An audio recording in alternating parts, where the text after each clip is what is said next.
اس رب نے پیدا کیا ہے ضائع کیسے کرے گا؟ محمد بن منقدر بیان کرتے ہیں میں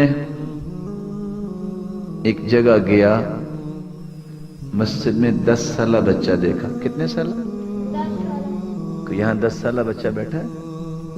محمد بن منقدر کہتے ہیں مجھے اتنی پیاری اس کی نماز لگی، فلما انصرف، جب اس نے سلام پھرا میں نے کہا بیٹا انت ومن انت، کون ہے آپ؟ کہا انا طفل یتیم، میں تو یتیم بچہ ہوں۔ میں نے کہا اس نے جواب کیسے دیا اور اتنی پیاری نماز پڑھ رہا؟ تو میں نے دل میں سوچا اور اس سے کہا کیا خیال ہے اگر میں آپ کی کفالت کروں تو؟ کہتا لیکن بخمسۃ شروط، کفالت کرو لیکن میری 5 شرطیں ہیں۔ فاندہشت، میں نے کہا 10 سالہ بچہ اور 5 شرطیں ہیں، کیا شرطیں ہیں آپ؟ تو کہتا سنو، ستطعمنی اذا جعت، اگر مجھے بھوک لگی تو کھانا کھلاؤ گے؟ قلت نعم حتی تشبع، اتنا کھلاؤں گا کہ تم سیر ہو جاؤ گے۔ قال حسنا، ٹھیک ہے ایک پوری ہوگی۔ ستسقینی اذا عطشت، پیاس لگی تو پانی پلاؤ گے؟ قلت نعم حتی ترتوی، پلاؤں گا تمہاری ضرورت ختم ہو جائے گی، تم سراب ہو جاؤ گے۔ قال حسنا، ٹھیک۔ تیسرا سوال کرتا ہے ستکسینی اذا عریت، لباس کی ضرورت ہوئی تو لباس دو گے؟ قلت نعم، خوبصورت لباس دوں گا۔ کہتے حسنا، ٹھیک۔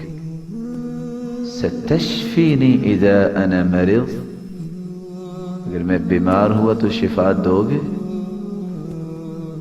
میں نے کہا یہ شرط کیسی آ گئی؟ میں نے کہا اما العلاج فاقدمه لك واما الشفاء فبيد الله، شفا اللہ کے ہاتھ میں، میں تو دوائی لے کے دوں گا۔ وہ چپ رہا۔ پھر پوچھتا ہے ستحیینی اذا انا مت، اگر میں مر گیا تو زندہ کرو گے؟ میں نے کہا اما الحیات والممات فبید اللہ، موت اور حیات اللہ کے ہاتھ میں ہے۔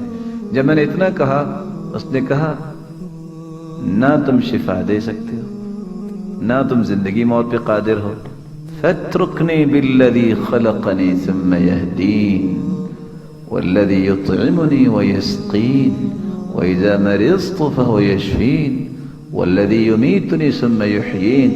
جب تم یہ کام نہیں کر سکتے جاؤ چھوڑو مجھے اس کے ساتھ جس نے پیدا کیا، پھر ہدایت دی، جو کھلاتا بھی ہے جو پلاتا بھی ہے، جب میں بیمار ہوتا ہوں شفا بھی دیتا ہے، مجھے مارے گا بھی اور دوبارہ زندہ بھی کرے گا۔ تو میں نے اس وقت کہا اللہ توکل علی اللہ وکفا، 10 سالہ بچے نے رب پہ توکل کیا تو اللہ اسے کافی ہو گیا۔ سبسکرائب کیجئے ہمارے چینل اور دبائیے بیل کا آئیکن تاکہ آپ کو ریگولر نوٹیفیکیشن اپڈیٹس مل سکے۔